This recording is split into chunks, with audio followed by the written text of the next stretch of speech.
She walked into the room with power, her laughter echoing as eyes turned toward a man most people ignored.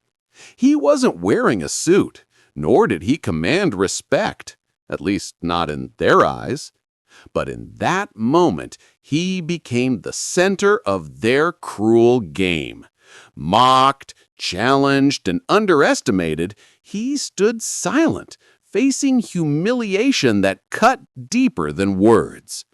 What happens when the one everyone laughs at turns the tables? Before the laughter, before the humiliation, there was just a man doing his work with quiet dignity. His name was Marcus, a skilled mechanic whose hands were as familiar with steel and grease as others were with pens and papers. Day after day, he repaired engines that others had long given up on. Machines thought to be beyond saving somehow found life again beneath his careful touch. Marcus worked in the shadows of a towering corporate building. While executives in sharp suits climbed glass elevators, he moved through service halls that smelled faintly of oil and dust. His uniform was plain, gray with patches of wear, but his pride was in the work, not the clothes. He had grown up in a neighborhood where second chances rarely came, and every bolt he tightened was proof that hard work could create opportunity, even in a world stacked against him. He wasn't rich and he wasn't powerful, but in his small circle he was respected. Neighbors trusted him to fix their cars when no one else could.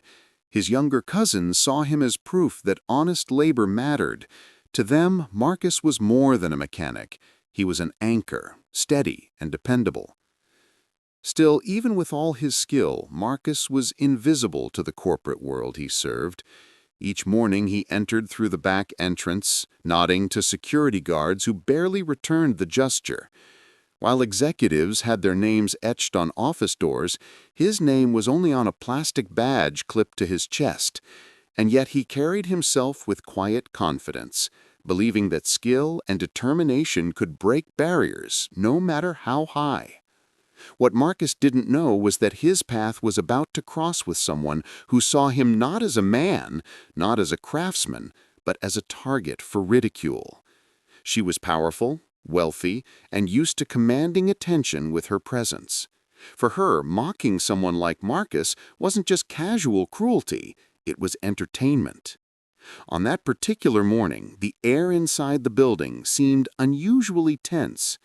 The corporate board was hosting a high-profile event, drawing senior executives, investors, and the CEO herself. Marcus had been asked to bring up one of the company's engines, a sleek, intricate model used to demonstrate innovation and mechanical precision. For him, it was just another task, another chance to show that his hands could breathe life into cold steel. But as he wheeled the engine into the grand hall with polished floors and sparkling glass, the divide became clear.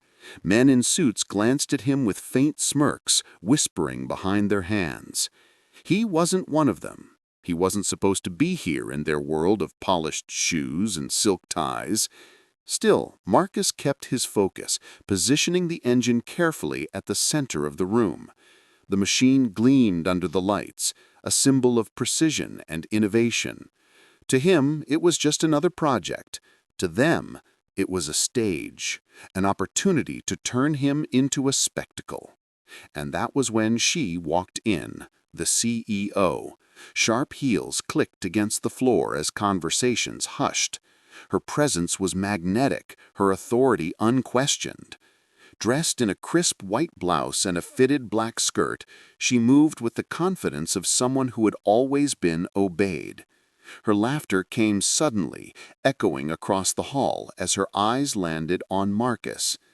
The sound was sharp, unsettling, and though Marcus couldn't yet know what was coming, his chest tightened. Something about the way she looked at him made it clear this wasn't going to be about the engine. This was going to be about him. The laughter rolled across the hall, bouncing off glass and marble until it landed squarely on Marcus's shoulders. At first, he told himself to ignore it. He had heard laughter like this before. In his line of work, being overlooked or underestimated was nothing new. But this time, the laughter wasn't casual. It was sharp, deliberate, meant to slice. The CEO stepped closer, her eyes sweeping the engine, then resting on Marcus as though he were part of the machine, an accessory, not a man. She raised her voice so everyone could hear. "Well, look who we have here, the janitor turned mechanic. Tell me, Marcus, do you really think you can handle this?" Her words dripped with mockery, her smile wide and cruel. The room erupted in murmurs and chuckles. Men in tailored suits leaned toward each other, whispering jokes that Marcus could only half hear, each one sharper than the last. He kept his eyes on the engine, refusing to look up. But silence wasn't safety. It was ammunition. His quietness only emboldened them. "Go on, then," she continued, gesturing at the engine like it was a puzzle box. "Show us what you can do. If you're half as talented as they say, it should be easy for you." Marcus's throat tightened. This wasn't a request. It was a command wrapped in ridicule. He could feel dozens of eyes pressing into him, waiting for him to stumble, waiting for him to prove every ugly assumption right. Still, he stepped forward. His hands, steady from years of labor, reached for the engine. He knew this model well. He had fixed countless like it in a dim-lit garage beneath the building. But here, in front of a sea of smirking faces, the machine felt different, like it had become a test of his worth. The CEO's voice rang out again. "Well, tell you what, if you can fix this engine in front of everyone, I'll make you a deal. I'll marry you."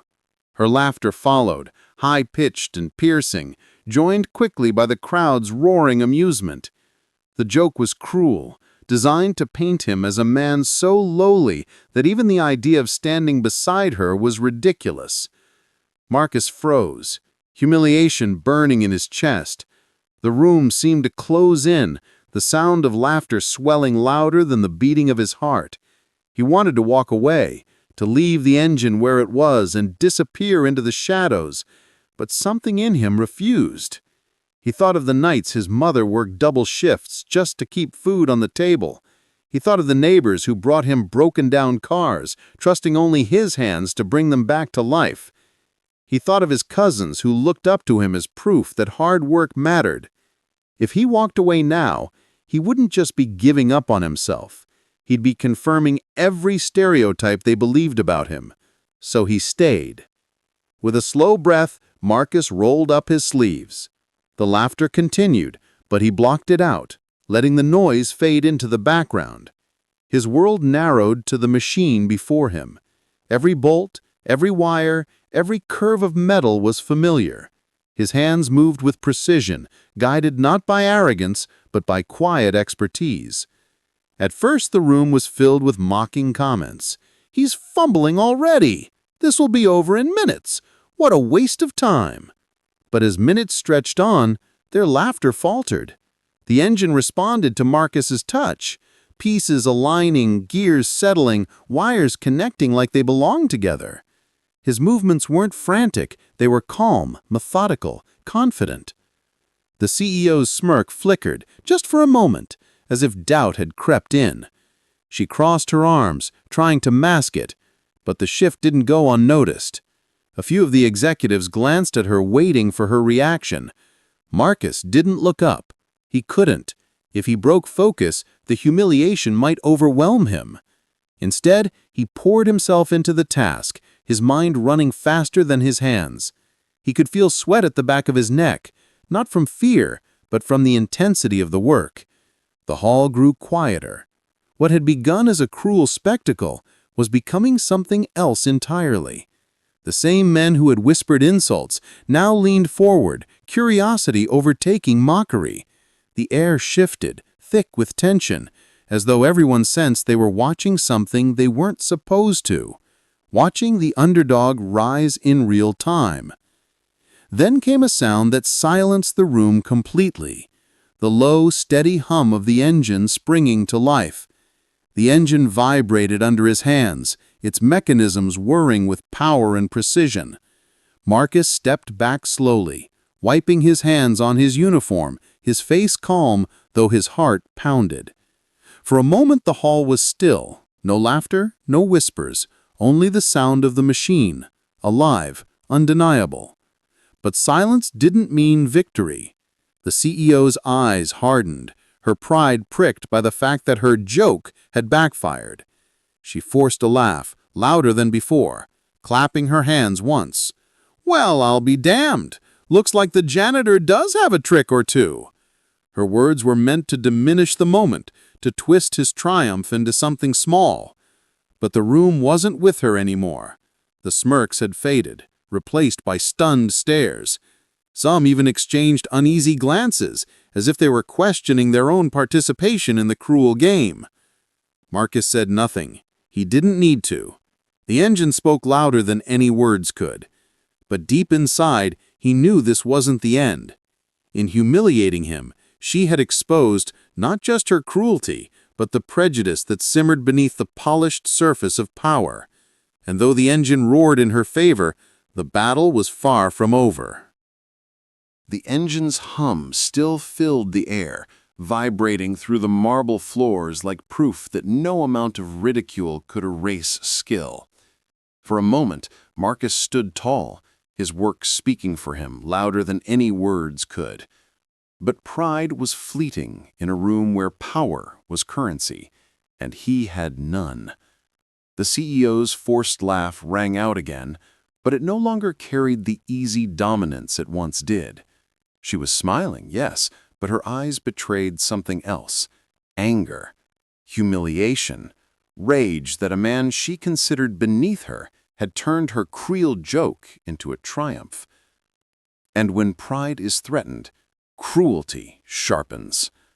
"Well," she said, her voice slicing through the silence, "it looks like even a broken clock can be right twice a day. You may have gotten lucky, Marcus, but don't mistake this little performance for anything more than that." The executives chuckled, nervously at first, then louder, as if they were trying to side with her power, rather than their own conscience. They couldn't afford to be on the wrong side of the CEO, even if they had just witnessed something remarkable. Marcus stood frozen, the humiliation seeping back into his chest. He had proved himself, yet the reward was more ridicule. She wasn't going to let him have his moment, not here, not in front of her people. She circled the engine slowly, heels clicking, her gaze fixed on him like a predator refusing to release its prey. "Let's be honest," she said, her voice slicing through the silence. "This man doesn't belong in this room. He belongs in the basement with the mops and buckets. And yet, here he is, pretending he's one of us. Does anyone really believe this mechanic could ever sit at our table?" Her words were knives, each one digging deeper. The executives laughed again, louder this time, emboldened by her venom. The humiliation Marcus had tried to hold back crashed over him like a wave. His face burned, his throat tightened, his fists clenched at his sides. But he didn't move. He couldn't. If he lashed out, he would prove every stereotype they already believed. The injustice was suffocating. He thought of his mother again, the sacrifices, the lessons. "Never let them break you," she had said once, her voice soft but firm. "Because the moment you lose control, they win." He held on to those words like a lifeline, even as rage boiled inside him. The CEO leaned in, lowering her voice just enough to make it sting like poison meant only for him. "You'll never be more than what you are, Marcus. Remember that."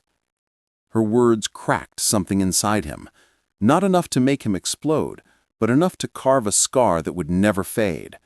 For all his skill, for all his quiet dignity, he was being reduced to nothing, not because of who he was, but because of the color of his skin and the uniform on his back. The room, once buzzing with laughter, seemed to hold its breath. Marcus could feel dozens of eyes on him, waiting, watching. Would he crumble? Would he walk out? Or would he find a way to rise even higher? His heart pounded in his chest, sweat traced the back of his neck. Every instinct screamed at him to speak, to defend himself, to demand respect. But he stayed silent, not out of weakness, but out of something deeper. A choice. A decision to let his work remain the only answer they would ever need. And yet, the sting of her words remained. They clung to him like chains, heavier than any engine he had ever lifted. For the first time that day, Marcus realized that no matter how perfectly he fixed the machine, he could not fix the prejudice that powered the room. The engine roared behind him, alive and unshakable, just like him. But in the faces staring back, he saw only disbelief, denial, and cruelty masquerading as laughter. The scene froze in that tension.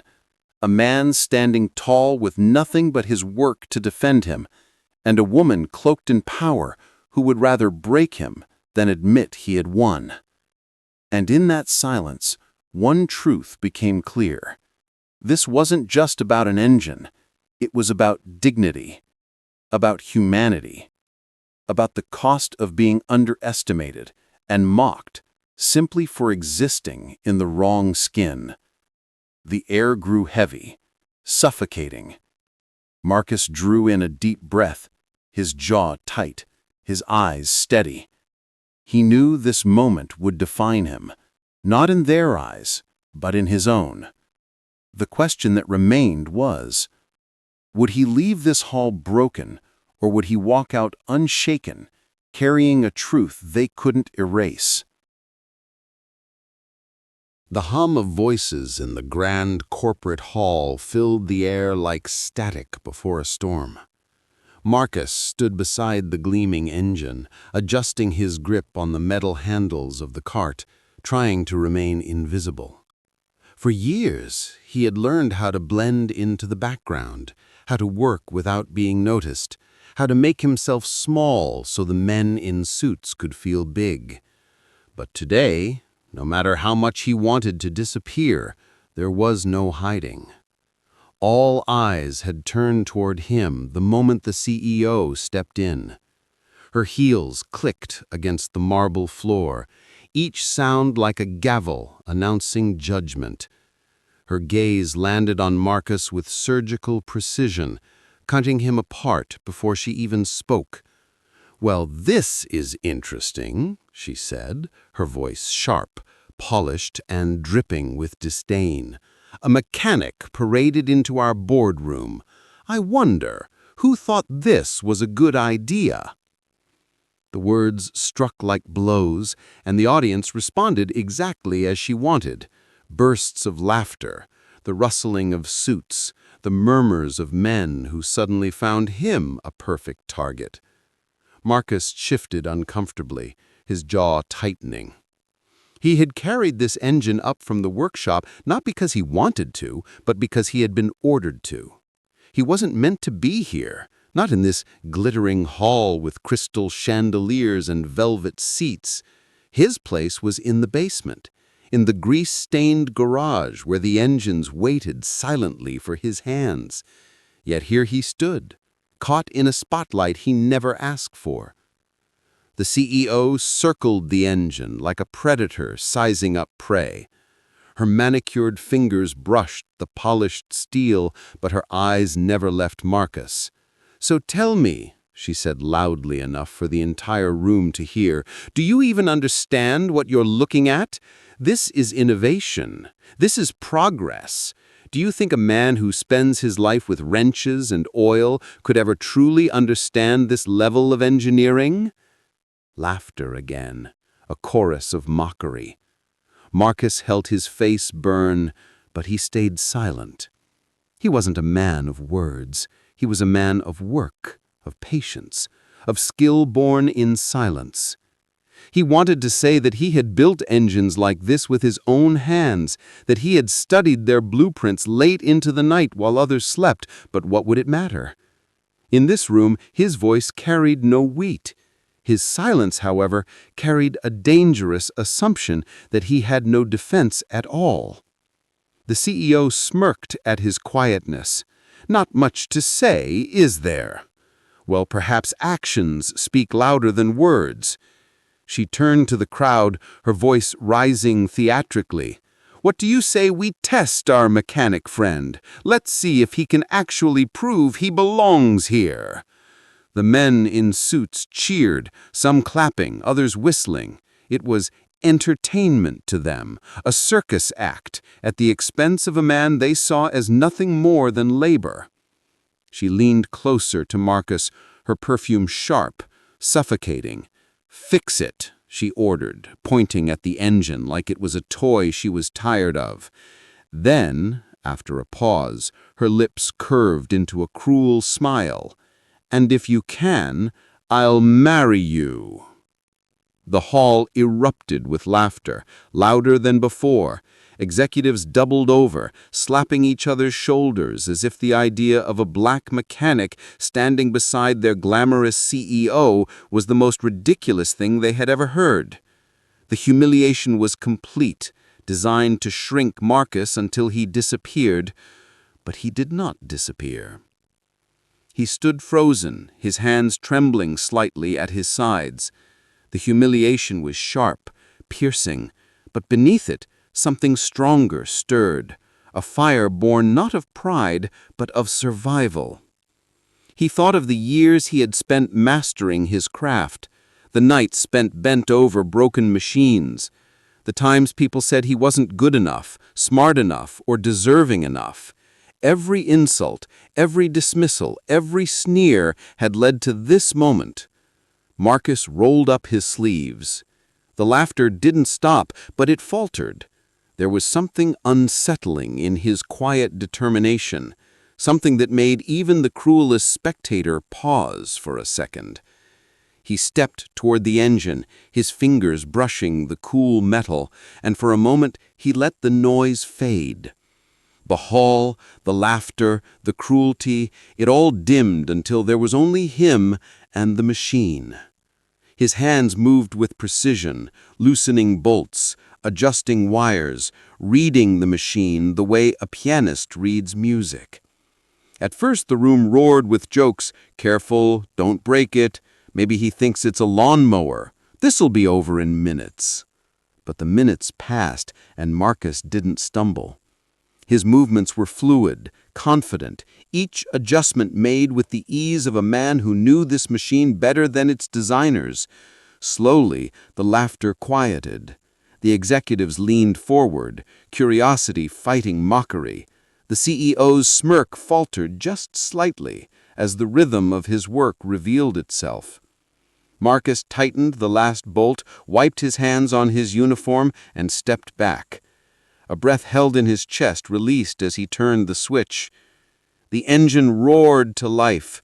The sound filled the hall, deep and steady, vibrating through the floor, undeniable and alive. The silence that followed was deafening. Dozens of eyes widened, mouths slightly open, the laughter replaced by shock. For a brief, brilliant moment, Marcus felt the weight lift. He had done it. Against the mockery, against the odds, he had proven himself in the one way no one could deny, through his work. But victory was not what the CEO wanted. Her face hardened, her pride wounded. She clapped once, slowly, her smile tight and bitter.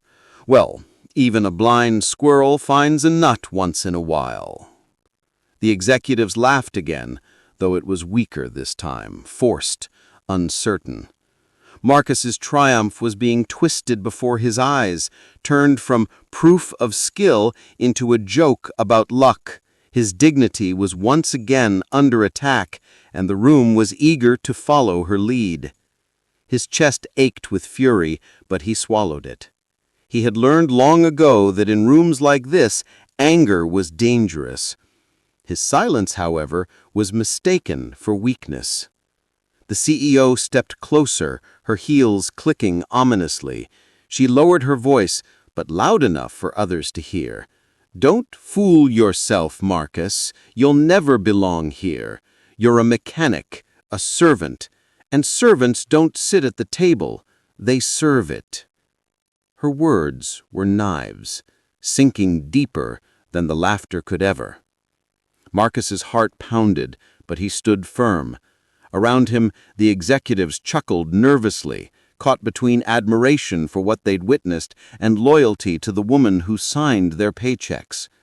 The tension in the room was suffocating, every second stretching longer than the last. He looked at the engine, alive and humming beside him. It was more than a machine now. It was a mirror, reflecting not just his skill, but the truth they were trying so hard to bury. And as the CEO's words hung in the air, one question settled over the room like a shadow. Would Marcus remain crushed beneath their laughter? Or had his quiet triumph already planted a seed they could no longer erase?